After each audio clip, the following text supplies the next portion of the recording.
Hi everyone, this is Jel from Jel Tarot Guide. Welcome to my channel. So for today's video, pag nakita mo itong video na ito, ibig sabihin para sa iyo to, okay? Basta mag-resonate po. So alamin natin kung ano mga posibleng mangyari sa lahat po ng signs or sa iyo mismo na nanonood ngayon, okay? Welcome po ang lahat ng signs, mapa Earth sign, Taurus, Virgo, Capricorn, Air sign, Gemini, Libra, Aquarius, Fire sign, Aries, Leo, Sagittarius, and water sign, Pisces, Cancer, Scorpio. Lahat po ng signs, kahit anong sign mo po, and yung mga taong dinidil nyo, take nyo lang basta mag-resonate, okay? So, alamin natin kung ano yung mga posibleng mangyari, gabay mensahe ng tarot cards para sa iyo sa araw na ito, okay?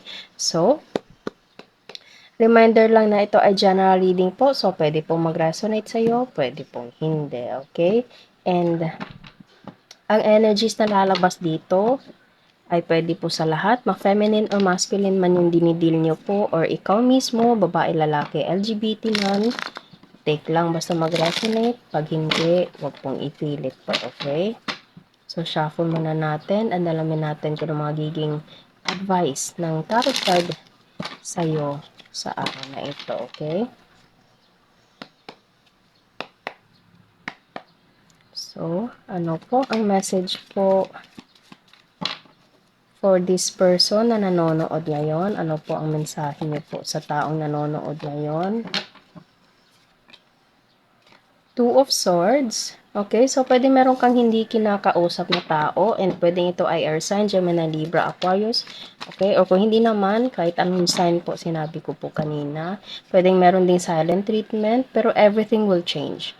Everything will change into a better situation. Magiging maayos din lahat. It's either ikaw yung blinak, or pwedeng ikaw yung nang-block. Okay, so kung ano man yung nangyari, merong kaayusan, merong pag-ikot sa sitwasyon.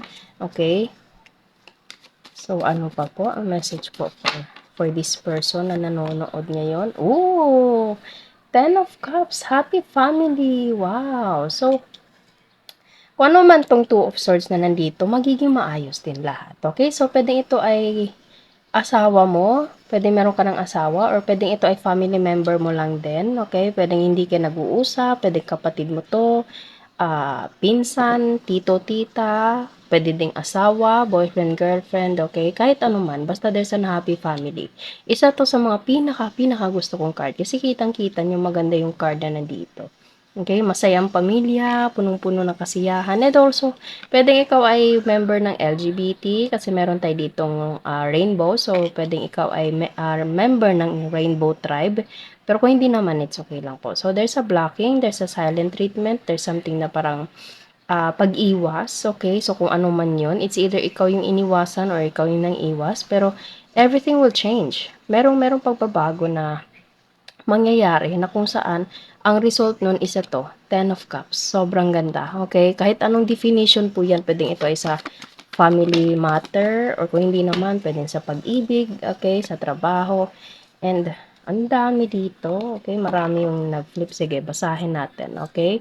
So, again, lahat po ng signs ay welcome po. Kahit ano ka pong signs po, okay? Basta mag-resonate po ang reading.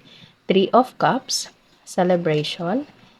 King of Swords, Six of Wands, Five of Cups, Four of Swords, and Knight of Pentacles. Okay. So, in-explain ko na to kanina. Ito nasa taas. Explain natin tong nasa baba. Okay.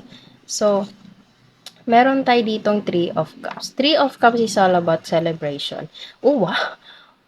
Bottom of the deck is 10 of Pentacles. 10 of Cups, 10 of Pentacles. This is all about family. It's either this is your family or this person wants to be your family or something na merong long-term commitment regarding with this situation right here. Okay? So, pwedeng ito ay uh, family member mo lang din, or pwedeng ito ay friend mo, okay? Pwedeng meron kayong circle of friends, and pwedeng meron kayong hindi pag-uusap, merong hindi pagkakaayos, okay? And pwedeng merong silent treatment. Kung hindi naman, pwedeng ito, again, sinabi ko kanina, asawa, boyfriend, girlfriend na hindi mo nakakausap. And after this 10 of Cups right here, kumbaga magre-rejoice kayo, magkakaroon ng reunion, magkakaroon ng parang pagbabanding ulit, parang pinipilit niyo or inaayos niyo yung kung ano man yung kailangang ayusin, okay? After these changes right here. And this King of Swords will do everything, okay? Kumbaga, etong taong to is decisive, na bigla ko na ano yung word na he is so decisive to win you back, okay?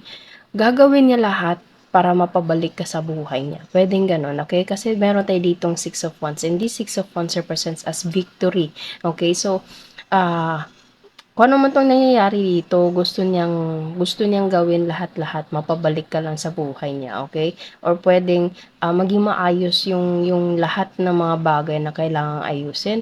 And there's a Five of Cups because this person miss you a lot. He or she misses you a lot, sobra. And also there's a regret, merong pagkukulang, merong pagsisisi, okay? Or nami-miss ka ng taong 'to. Kaya sa taong nakayuko na nandito, nakatingin siya dito, meron pang Two of Cups. So, this person have a emotion pa rin sa'yo, okay? Puwedeng ito ay meron pa rin pagmamahal sa'yo, kaya gusto kanyang i-win back, parang gano'n, okay? Kahit blinak mo siya or puwedeng ikaw 'to, gusto mo 'tong makuha ulit itong taong 'to, gagawin mo lahat kahit blinak ka man niya or hindi ka man niya kinakausap, okay? And hinihintay ka lang niya kasi meron tayo ditong Four of Swords or something na pinagpi-pray mo na sana replyan ka or sana replyan kumbaga,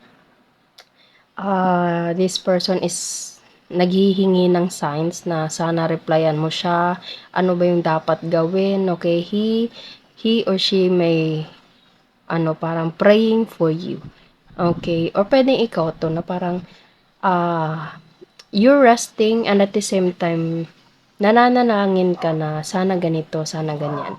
Pwede po itong ganun, okay? And meron tayo ditong Knight of Pentacles. This card right here, this is the slowest movement card na nandito. Pero kahit mabagal to siya, darating at darating talaga ito. Nakikita nyo, sa Knight of Pentacles na nandito, meron din tayo ditong Six of Wands. Okay? So, meron dalawang nakasakay sa kabayo. Hindi man mabilisan, pero darating at darating itong taong to. Okay? So, kahit ano man yung sitwasyon na nandito, everything will change. Everything will change, magiging maayos, magkakaroon ng panibagong bonding, reunion sa inyong dalawa or sa inyong lahat. Pwedeng sa family member mo to, pwedeng kaibigan mo or someone special sa buhay mo. Okay? And he or she may regret something, kung ano man yung ginawa niya sa'yo, pero this person will try everything to win you back, okay? O pwede pong ikaw ganun. And merong bigla ako na ano yung parang meet the parents, okay? So pwede gusto kanyang ipakilala sa pamilya niya, okay? Or gusto niyang bumuo ng pamilya sa'yo, or pwede yung family mo na to and magiging, kumbaga, magkakaroon ng panibagong ah kasiyahan sa pamilya niyo, okay? Long-term commitment in this, okay? So, puwedeng ito ay karelasyon mo, sinabi ko kanina, or family matter, friends, or kung sino man na malapit sa buhay mo, okay? Kahit anong signs man ito, lahat po ng signs ay puwede po sa lahat, okay? Basta mag-resonate po, take lang. So, yun lang po ang ating reading sa araw na ito. Nawa'y nagustuhan niyo po.